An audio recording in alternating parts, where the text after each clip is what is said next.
మనమందరము ఈ చివరి పునరుత్థాన దినము 2024లో చివరి పునరుత్థానంలో మనం ఉన్నాము. కాబట్టి ఈ దినమందు దేవుడు మనకు అనుగ్రహించే వాక్యము మనం ధ్యానం చేసుకుందాము. మనం ఏ రీతిలో మన ఆత్మీయ జీవితమును కట్టుకుంటున్నామో ఒకసారి మనం పరిశీలించుకోవాలి. ఎటు రీతిగా మన ఆత్మీయ జీవితం కట్టుకుంటున్నామో మనం పరిశీలించుకోవాలి.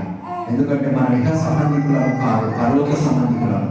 పరలోక సంబంధికులుగా మనం ఉండాలి అంటే దేవుని చిత్తానుసారమైన జీవితం మనం జీవించాలి. దేవుని చిత్తము మన ఎడల నెరవేర్చబడాలి. దేవుని లేఖనము మన ఎడల నెరవేర్చబడాలి.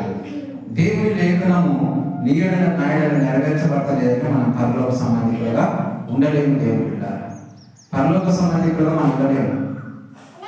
ఎందుకంటే మనం ఏ లోకంలో నుండి, ఐగుప్తులో నుండి యెరూషలేమునకు మనం వచ్చిన వారిగా మనం ఉండాలి. ఇంకా ఐగుప్తులోనే మనం జీవించే వారిగా మనం ఉండవద్దు. ఐగుప్తులోనే ఎలా ఉండదు ప్రవర్తన?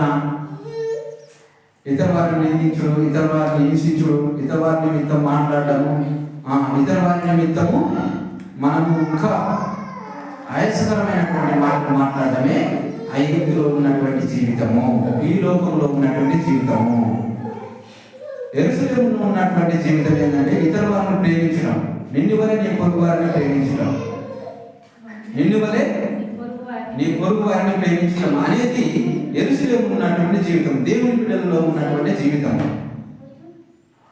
కానీ ఇంకనూ మనము ఐగుప్తులో ఉన్నామేమో ఒకసారి మనం పరిశీలించుకోవాలి.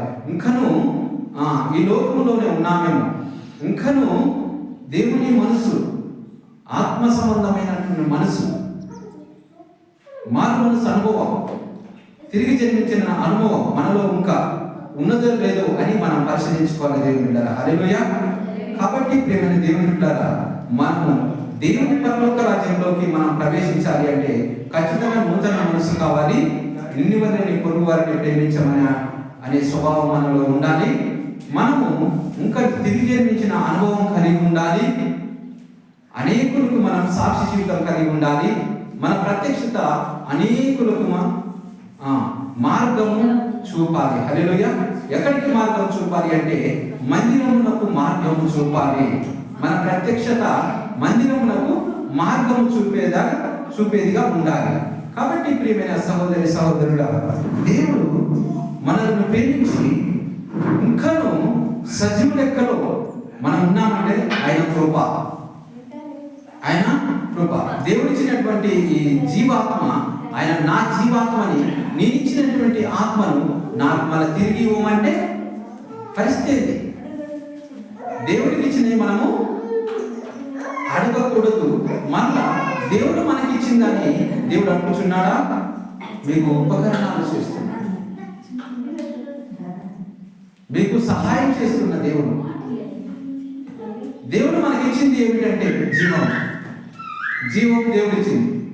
నా జీవం నాకు ఇవ్వండి అని పరిస్థితి ఏంటి? మట్టిలో కలిసిపోవడమే. నా జీవం నాకు, ఆయన జీవాన్ని ఆయన తీసుకుంటే మనం ఎక్కడ ఉంటాం? మట్టిలో కలిసిపోతాం. పంట చేసి మనం ఏం ఆశిస్తాం? దిగుబడిని ఆశిస్తాం. పంట చేసి మనం దిగుబడిని ఆశిస్తాం. దేవునిలో విత్తి మనం దేవుని ఆశీర్వాదాలను ఆశిస్తాం. మన ఇచ్చినవే మన వస్తాయా? పంట వేసినప్పుడు పంట వేసిన గింజ అదే మనకు వస్తుందా? వేరే మనకు వస్తున్నాయా? నూతనమైనటువంటి ఆశీర్వాదాలు వస్తున్నాయి. కాబట్టి మనం విత్తినదే మనకు వస్తుందా? దేవుడిచ్చినది వస్తుందా? దేవుడిచ్చినవి వస్తున్నాయి, కానీ మనం విత్తినది రాదు. దానే మనం విత్తిందానే మనం అడగాలంటే అది నీ ఒక గింజ చేస్తే ఒకటే వస్తుంది. మరి ఎక్కువ గింజలు, ఎక్కువ ఫలాలు ఎందుకు వస్తున్నాయి? అవి ఎవరిచ్చేటి? అవి దేవుడిచ్చేటి. ఎక్కువ ఫలాలు వస్తున్నాయి అంటే దేవుడిచ్చేటి.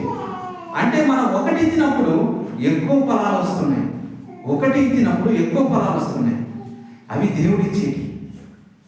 మనం ఇచ్చినదే మనం తీసుకోవాలి అంటే అది ఒకటి ఇస్తే ఒకటే వస్తుంది. అది రాదు. నువ్వు విత్తింది ఎప్పుడైనా భూమిలో విత్తినట్టే వస్తుందా, వేరేది వస్తుందా? ఫలాలు ఎక్కువ వస్తాయి దేవుని బిడ్డ. దేవునికి స్తోత్రం, హల్లెలూయా. కాబట్టి ప్రియమైన దేవుని బిడ్డలారా, ఈ యొక్క కట్టబడినటువంటి మందిరము ఎంత ప్రయాసతో కట్టబడిందో మనం అంత ప్రయాసతో దేవుణ్ణి మహిమపరచాలి, అంత ఆసక్తితో దేవుణ్ణి మహిమపరచాలి.